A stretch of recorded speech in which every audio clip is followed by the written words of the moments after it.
Hey, what's up, everybody? It is your girl, Miss Sophia, the Diva. And I know that so many of us have been eagerly awaiting the return of the final season of Insecure on HBO. It was an awesome, amazing episode to kick things off. Um, but we had some controversy, and boy, Twitter is lit, Instagram is lit. I don't know what's going on Facebook. I haven't seen too much activity, but I am a member of the first and finest Alpha Kappa Alpha Sorority Incorporated, founded in 1908 at Howard University. Okay. So I don't know why everyone is all up in arms this season or just now noticing. In season one, when Issa Rae gave us Insecure, the spinoff to Awkward Black Girl, we basically, Amanda Seales' character, and I believe Molly and Kelly and a few other people that were on that season were all in our letters and colors and at teas and stuff saying that it was Alpha Kappa Alpha. So I don't understand why now all of a sudden people just like, oh my God, Tiff was in her AKA, and I remember for some time I had Googled to see, well, is Amanda Seales a member of Alpha Kappa Alpha? She's not. But for people to come for her neck the way that they did, I'm just looking like y'all should be mad at the show creators and HBO and headquarters if they allowed this to go on. Because one thing about intellectual property rights is this: you got to have a license. You got to get your licensing, and that is our trademark. She had on her letter, she had on her crest. That's not the first time that any of those characters on that show have had that. So I'm just really surprised. And one of my favorite YouTubers and bloggers and commentators who is a member of the Divine Nine. As a matter of fact, he's part of the first Alpha Phi Alpha Fraternity Incorporated, Funky Dineva. And I'm just looking like, this doesn't bother you. He basically told us that we were a bunch of Aggie broads and that we were wrong for being stressed, talking about it was approved by headquarters. Well, headquarters hasn't said anything. I checked Alpha Kappa Alpha's Instagram and I didn't see a notice saying, yes, we authorized, the show Insecure to use our letters and paraphernalia. Um, Issa Rae, I don't know if she was being funny or if she was even shocked by the outrage, but she basically said that, oh my God, let me tell HBO they need to pull another episode. So apparently there's another episode where I guess Amanda Seales' character and maybe a few others are, around in Alpha Kappa Alpha materials. I don't know. But I just, and then people were like, well, on a different world, people were wearing Greek letters. That's because they were real members. If you notice in the season when Whitley's sorority was pledging, like Kim's character, it was a parody of Alpha Kappa Alpha. Most Black productions will stick in the real, but they will also, if it's highlighting a Greek organization or paying homage to, you'll see them do a parallel knockoff. So there was no doubt to any of us that when we were watching A Different World, even me as a kid, I was like, that's Alpha Kappa Alpha being portrayed. Just like Ronald was pledging a fraternity that was basically a parody to or paying homage to Omega Psi Phi, but it wasn't Omega Psi Phi. If you look at School Days with Spike Lee, we can talk about Deltas versus AKAs and Omegas versus Alpha Phi Alpha. That's what I saw. I knew watching Tisha Campbell and I forgot. I can never remember his name, but he was the big time dope dealer in Better Call Saul, and uh what's the name of the other show before Better Call Saul? I don't know why I can never remember the name, but I just know I loved watching the show. But he was the leader of basically was the alphas, and then Tisha Campbell was like the chapter president of the Basilisk for Alpha Kappa Alpha, and then the other girl that was involved with Lawrence Fishburne, she was like a Delta, and Lawrence Fishburne and were like Omegas, or just Me Phi Me is what they said they were. But to me, it gave me Omega Sci-Fi tees. But I just I was just shocked. I mean, Stomp the Yard. We all know that was Kappas versus Alphas.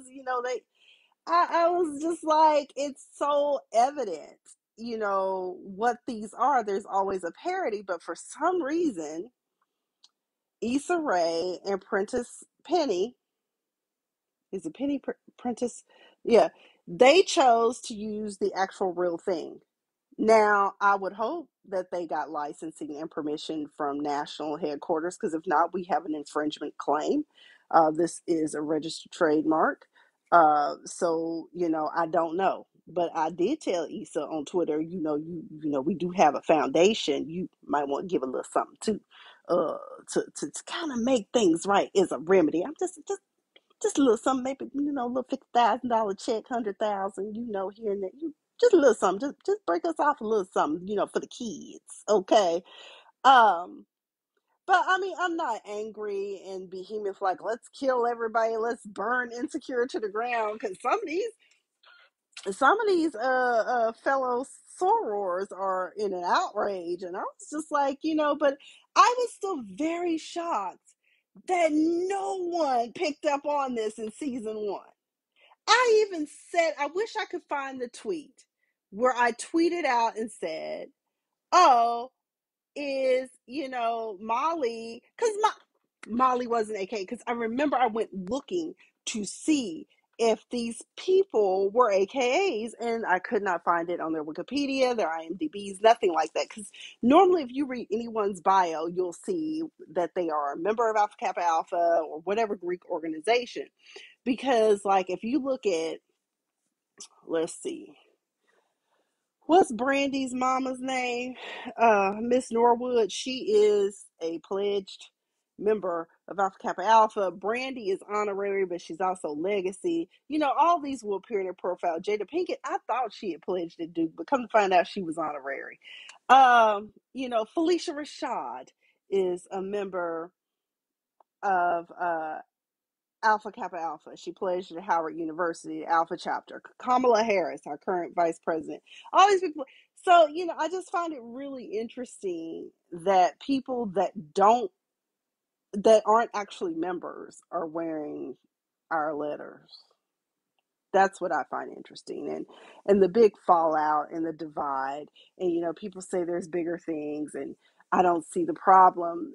If you haven't pledged, if you're not Greek, it won't make sense to you if you didn't pledge um, one of the Divine Nine organizations. And I'll even say this: when I think about mainstream or the historically white fraternities and sororities, or the traditional fraternities and sororities, um, Animal House, Old School, those type of things come to mind, and they didn't use, like they weren't saying they were Kappa Sigs or Pi Kappa Alpha. What was the Pikes? Yeah, it just wasn't there. I mean, everything is made up. So, they're parodies, because we kind of know, because we know the stereotypes of what they say we are, AKAs. The stereotype for us is that we're stuck up, we're pretty girls, deltas are supposedly all down to earth, and, it just goes from there. And people who aren't in that world, I've seen some of the insulting things they'll say about people who pledged, and how we're just living in a dream, and we could have done something else better with the time. Everyone is entitled to make their choices, everyone's entitled to have their opinion, and if you choose not to be part of the Divine, now that's on you. I mean, no one forced you to say yes or no. I chose to because it was something that I really wanted to do.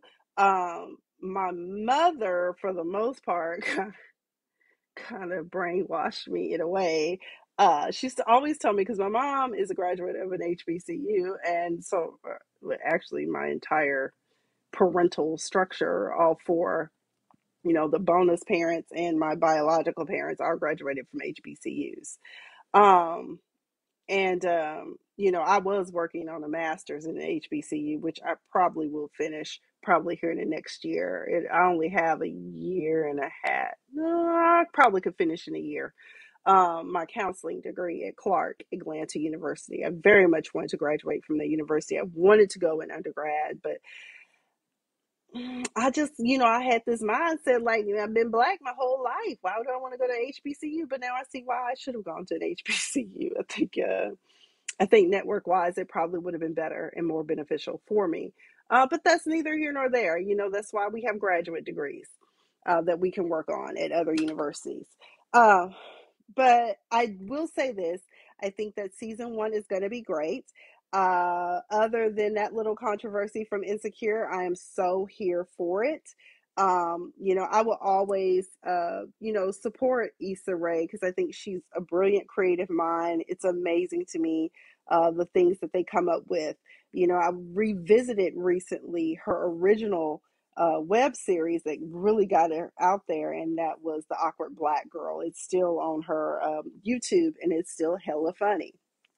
Um, so, people, just let's just see how this plays out. But there's no need to attack Amanda Seales. And I didn't know that so many people don't like Amanda Seales. Like, why don't y'all like Amanda Seales? I love her. I think she's hella funny. I mean, she can be a little bit extreme, right? Like she could just go off the rails. But I mean, I really like her. I don't understand where the Amanda Seales hate comes from. Can someone enlighten me on that? I don't understand. Um, and I'm always looking forward to poor Kelly. Who laid Kelly to rest? Could you imagine coming to homecoming and you end up, finding out you're being memorialized, but you're very much alive and well? So I don't know. I really enjoyed it. Let's just talk about TV real quick. I will say this. Hey, cousin Derek. Hey, Miss Diana. Um, One of the things that I will say that I do enjoy is Hulu has some really good original programming. And baby, Dope Sick, y'all need to get into that. That is an awesome, well written, scripted show. And what is very interesting to me is they show how Oxycontin, is it Oxycontin? Yeah, really got into, they trivialized it. They said things like breakthrough pain, and it's not addictive. These are all the nomenclatures that they use to convince doctors and hospitals. I mean, you knew it was bad when this man had surgery for prostate cancer and he told them all he wanted was Tylenol. And they were like, we are going to give you, and he was like, no, I don't want the opiate. I want Tylenol. Okay. And it was sad to see, if Michael Keaton, who was one of my favorite actors from like the 80s and 90s, he's in there playing a doctor and he had a major car accident and he too ended up, addicted to Oxy. And here he is relying to his detriment on a salesperson who's telling him all the things the company is telling him to feed these doctors to increase the sales of Oxy. That family, that pharma, they call them Purdue Pharma. Haven't done any research, but I do know that there is a book, a nonfiction book out there called Dope Sick, which is where the title comes from, the source material, all of that. And that is where you find out how Oxy is. Now, they went into rural areas, poor people, undereducated, and used them basically as test dummies. Okay? But I found it real interesting. Well, if they have breakthrough pain, you can just increase the dosage. And I'm just like, no, we don't. What's wrong with Motrin? You need Motrin to bring down the inflammation. Okay. Now, I can tell y'all this. I am very fortunate. I don't know how these are broken down, but I'm allergic to Percocet, which I understand to be a very powerful opiate. I didn't find that out until I had my wisdom teeth pulled. I mean, I remember after I got my wisdom, I kept telling my boyfriend, I was like, I'm itching. And he was like, are you taking that Percocet? And I was like, yeah. He's like, babe, you're allergic to Percocet. And I was like, well, shit, let me take this Zyrtec too right along with it because I'm not going to be in pain. Okay. Uh, Funny thing is, I've been taking Vicodin for a while because when I messed up my back, I had to take a muscle relaxer, Vicodin, and Motrin. That's what I was on. Am I an addict? No. Apparently, I don't have that. Apparently, I'm not prone to addiction like that, but I am. Okay, I was addicted to buying shoes and clothes at one point. Now it's plants. Um, but either way, get into Dope Sick. Also, I have not completed watching Maid. One of my friends wanted me to watch Maid and talk about it, but I will say this: Maid is on Netflix. Um, and it is very good, very well written. The first episode, please don't stop watching because I almost did. I was like, this heifer is dumb as a box of rocks. What the hell is wrong with her? Like, girl, get it together. What kind of decisions are you making? No. Almost killed the baby. I mean, I understand she did the right thing though. Her boyfriend decided to act a fool and she packed her shit and her baby up and got up out of there. I said, you go, girl.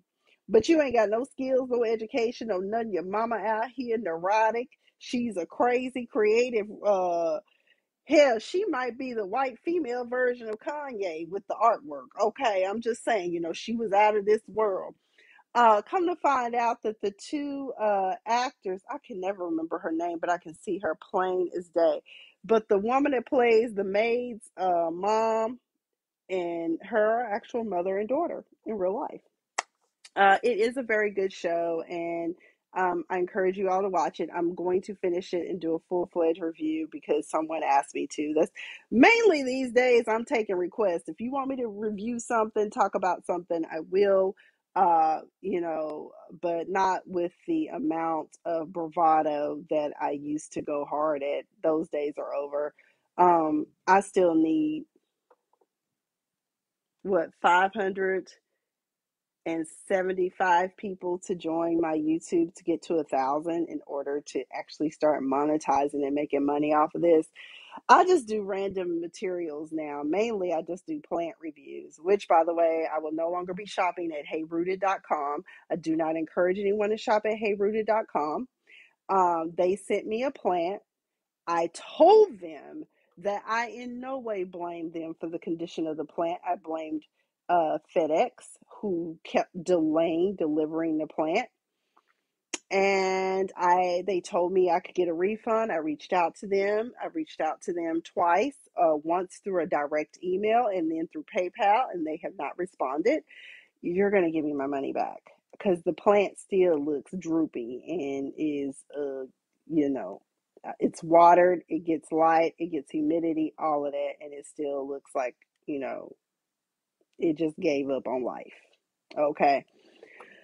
So, either way, mainly that's what I've been doing. I'm trying to think what else did I watch? Um, Clickbait I watched earlier about a month ago. That was funny and interesting. Pia's wig should have its own characterization because baby, that the bob, it was something else, honey. Um, Trying to think what else were we watching that everyone has been discussing.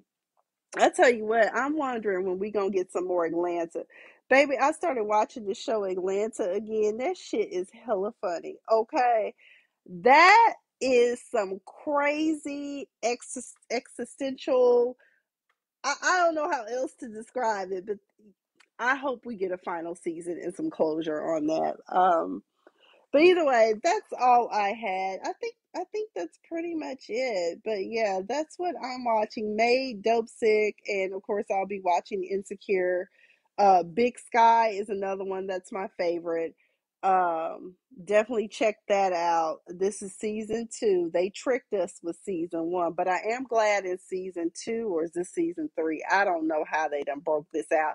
But my boo from Queen of the South, I never can remember his actual name, but he was King George on Queen of the South. He's now on their plane. This very morbid, basically he's a hook.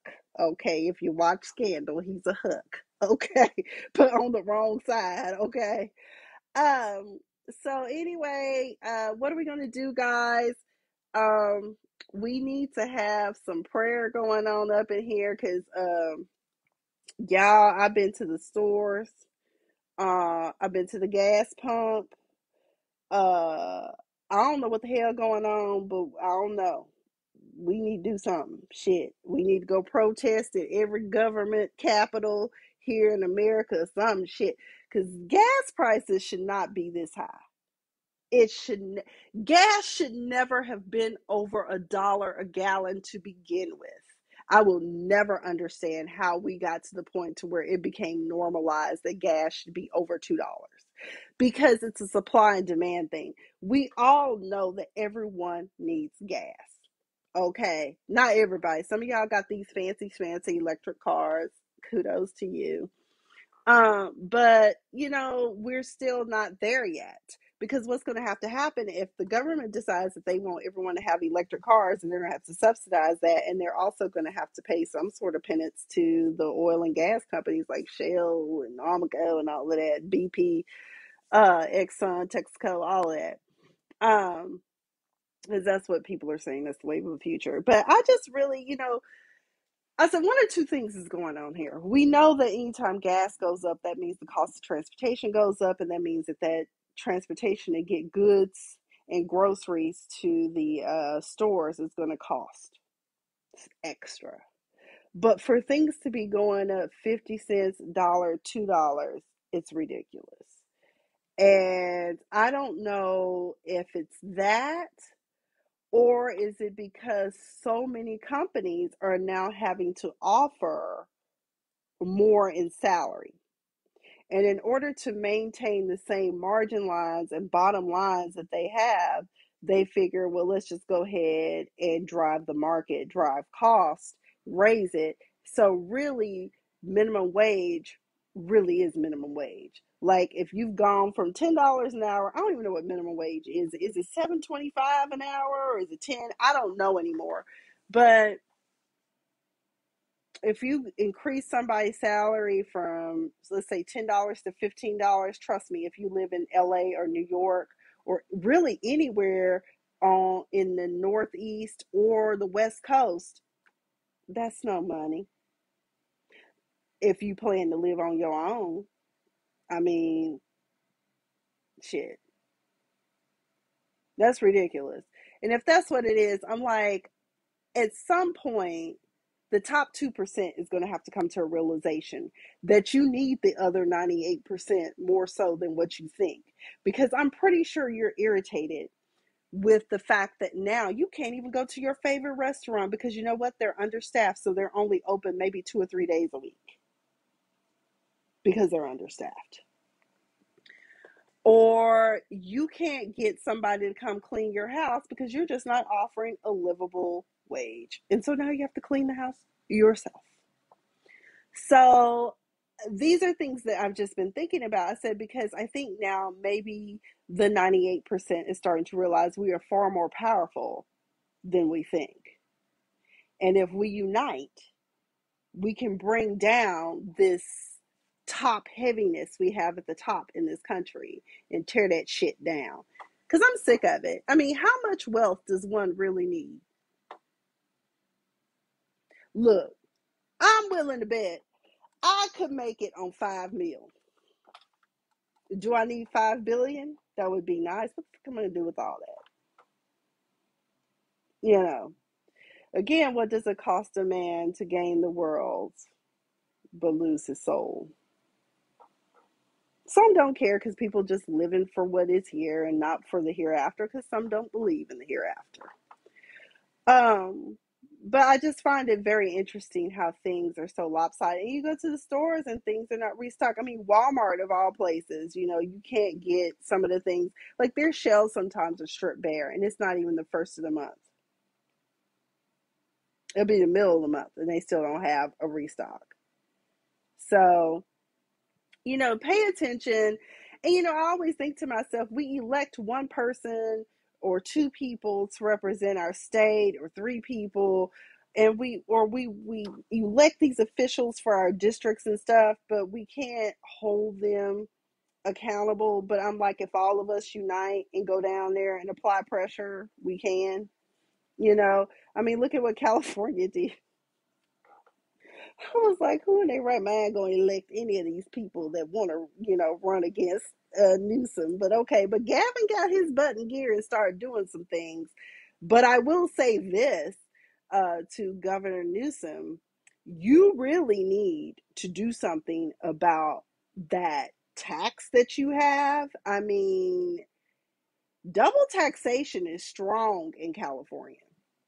That's why I did at one point consider moving back to Texas just because we don't have state tax.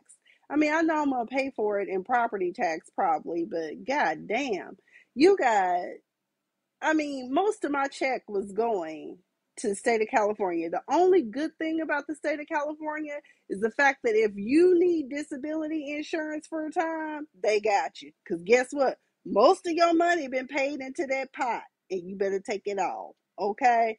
If you can. That's the only good thing. And then, San Francisco is ridiculous. Who has been to San Francisco? When I went to San Francisco some years ago to go out to eat, you were paying, because that's when they were talking about raising minimum wage then, and they had started putting on all of this extra gratuity and city tax. It was like staying in a hotel and eating in at some point. It was just ridiculous fees and taxes and excise taxes just stacked on. So I said people are leaving California in droves, and it's really affecting the markets here in the South. There was a time when you could come to Atlanta and get a house for 100,000, 150, and you would be living in a mini mansion. Those days are gone. You're gonna pay anywhere from 300 to 400,000 for a decent house in a decent neighborhood. If you want something really nice, you're gonna pay $600,000 to $700,000. Now, it will never compare to the cost of California. I will say that because what I am living in, let's say the neighborhood I live in right now, most of the townhomes are selling for anywhere from $400,000 to $600,000. The ones across the street, which is Vinings, they're selling for about 600,000 to 700,000. In California, you ain't gonna get a townhome for no $600,000 to $700,000. You gonna pay about 1.5 to 2 million. That much I do know. So it's cheaper, but the problem is that so many people are coming in here from those areas like New York and LA and Seattle and all these other places, and they have cash on hand. Sellers are selling to the highest bidder. If someone is offering their home for $260,000, baby, you better have 300,000 on hand, if not more, to offer to a seller, because someone is going to come along and offer more. And that's the problem here in Atlanta right now. We cannot buy houses at sensible prices because people are driving the market. And it's ridiculous that, the South is supposed to be affordable, and now it's just like ridiculous. I remember my dad and my stepmom's house in Memphis. There was this huge, like, 5-bedroom house. Pumpkin, pumpkin, my poor baby. Um, it was $90,000. You think I can get that house for 90,000 now in Memphis, Tennessee? It's about 350,000. Should have went after it then and made it a rental property. Anyway, I've been rattling on my soap cage. But anyways, y'all let me know what y'all think about Insecure. Comment down below. I am going to upload this to YouTube. So my peeps on YouTube, please be sure to comment and tell me what y'all think about this whole controversy of Amanda Seals and the wearing of the letters after Kappa Alpha. Quite frankly, if I was not a member of the Greek organization, I probably would have been like, hey, can we do something else? I would have been like, I don't want them trying to claw my eyeballs out because, we just, who was it? Somebody said, all of you Divine Nine members are just, what do you say? All you Divine Nine members are nothing but educated gang members. I'm like, that is not true because we do not go out here and rob, steal, and kill. We try to save and heal the population. All right. But anyways, let me get off of here because I am going to be up late working tonight. I have quite a few things I'm trying to get cleaned up. Um, and just that's it. But anyways, I've been Miss Sophia the Diva. Thank you guys for listening. Thank you guys for joining. And please, to my peeps on YouTube, please comment, tell me what you think.